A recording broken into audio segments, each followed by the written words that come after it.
última voz en esta materia, y los temas eminentemente legales se corresponden a la justicia ordinaria. Por otro lado, en la relación del Tribunal Constitucional con los otros poderes públicos, el Tribunal Constitucional tiene primacía, pero en su ámbito propio, ¿no? En el rol que le toca cumplir como órgano jurisdiccional, como órgano de interpretación constitucional que da la última palabra en la interpretación constitucional. Al mismo tiempo, sin embargo, es importante tener presente que la realización de una constitución, la eficacia de una constitución depende de todos los poderes públicos. ¿Qué balance se puede hacer teniendo en consideración, por ejemplo, que en el Perú vamos a cumplir 30 años de la instauración de la justicia constitucional? Es realmente plausible y desde la óptica del Estado de Derecho y del aporte que ha dado la justicia constitucional, nos encontramos con una situación, digamos, desigual, ¿no? No es fácil hacer un balance general porque hay distintos niveles de desarrollo. Por ejemplo, el caso de Chile, pues ellos es un tribunal constitucional que no tiene tantos años funcionando con suficientes competencias, porque a raíz de una reforma relativamente reciente comenzó a tener atribuciones que realmente permiten calificarlo como un tribunal constitucional, no solo más allá de lo orgánico. Por otro lado, como le decía, hay países que no tienen ni siquiera una sala constitucional, pero que cumplen a través de su Corte Suprema de Justicia funciones de control de constitucionalidad de la ley.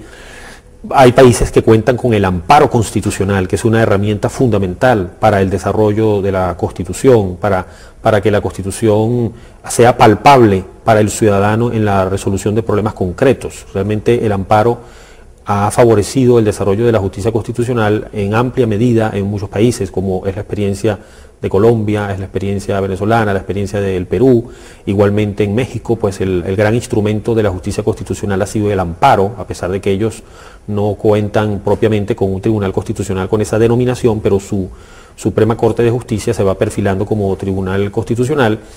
Y realmente en América Latina podríamos decir, dejando a salvo pues esa situación de niveles desiguales, ¿no? en el progreso de nuestra justicia constitucional, es que tenemos estados de derechos en formación, y en esa formación de nuestros estados de derecho las salas constitucionales, los tribunales constitucionales tienen que jugar un papel fundamental en, primero, calar en la conciencia del pueblo, calar en la conciencia de la ciudadanía sobre la importancia del Estado de Derecho, sobre la importancia de los derechos, pero derechos que estén respaldados por un verdadero Estado de Derecho. ¿Esto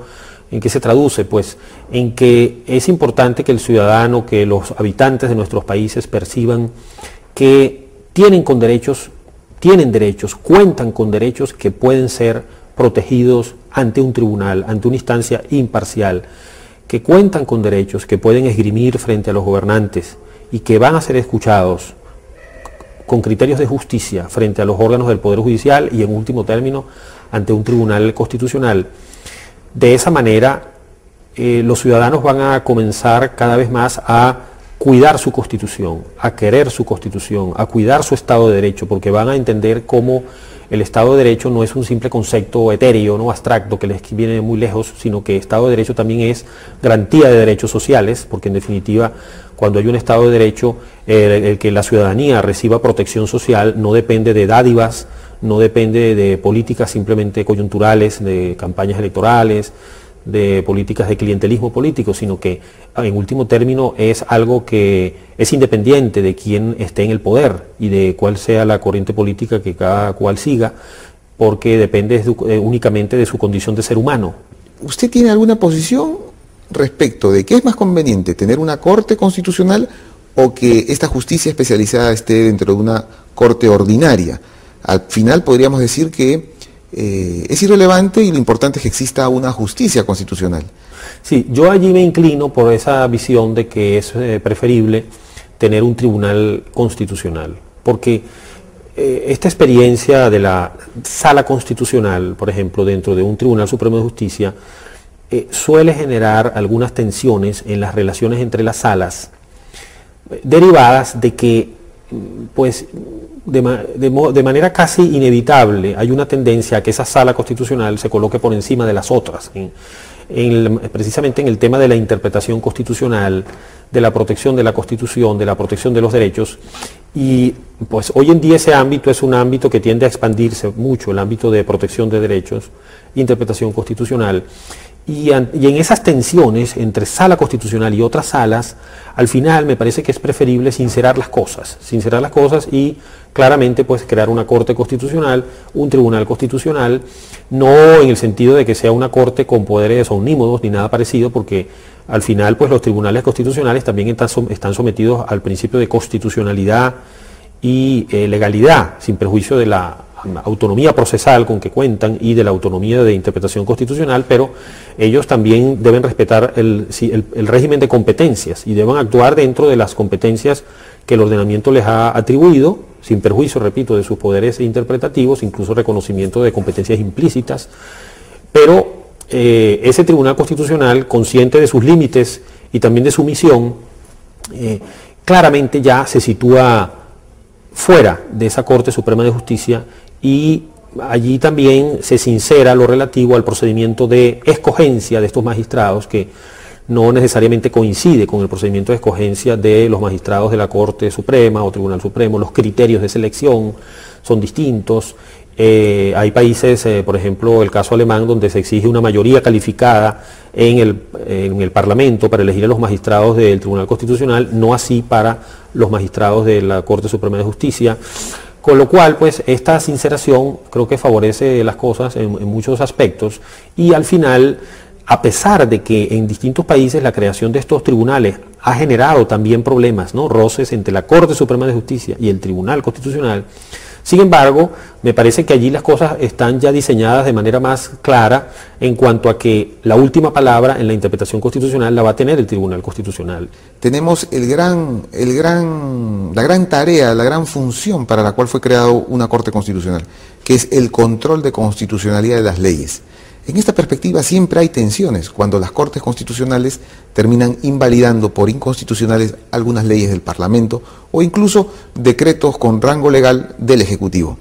Estas tensiones, ¿cómo evalúa usted desde su perspectiva esta problemática? Sí, bueno, efectivamente la gran misión por la cual se crean los tribunales constitucionales es la de ejercer el control de constitucionalidad de las leyes, la revisión de constitucionalidad de las leyes. Ha habido al mismo tiempo una evolución en virtud de la cual los tribunales constitucionales, o bueno, por lo menos muchos de ellos, se han ido desplazando en el cumplimiento de sus cometidos hacia la protección de derechos mediante instrumentos como el amparo constitucional, y también están cumpliendo un papel fundamental a través de la interpretación vinculante, que dictan en procesos distintos, no solamente en el control de constitucionalidad de la ley, y esto pues está reflejando una dinámica interesante en el funcionamiento de los tribunales constitucionales, en la cual el control de constitucionalidad de las leyes o decretos leyes sigue siendo sin duda fundamental, pero no es necesariamente el eje de su tarea, ¿no? Pero naturalmente un tribunal constitucional que merezca tal nombre tiene que ejercer el control de constitucionalidad de la ley, y hay países latinoamericanos, ocurre por ejemplo en Colombia, en Venezuela, que contamos con una acción popular de inconstitucionalidad, incluso pues porque es una tradición que viene de nuestras primeras constituciones, en virtud de la cual se permite que cualquier ciudadano y en cualquier tiempo, en el caso venezolano sin ningún plazo de caducidad, pueda acudir a ejercer una acción contra las leyes o decretos leyes. Bueno, creo que después de esta interesante entrevista no nos queda duda de que la justicia constitucional ha venido a quedarse en América Latina. Doctor Casal, ha sido un honor tenerlo, muchas gracias por su participación y hasta una próxima oportunidad. Gracias. Bien amigos, así culmina el programa Tus Derechos. En esta oportunidad hemos apreciado parte de la ceremonia de juramentación del nuevo magistrado del Tribunal Constitucional, el doctor Óscar Urbiola Jane. Por otro lado, hemos escuchado la entrevista al presidente de la Asociación Venezolana de Derecho Constitucional.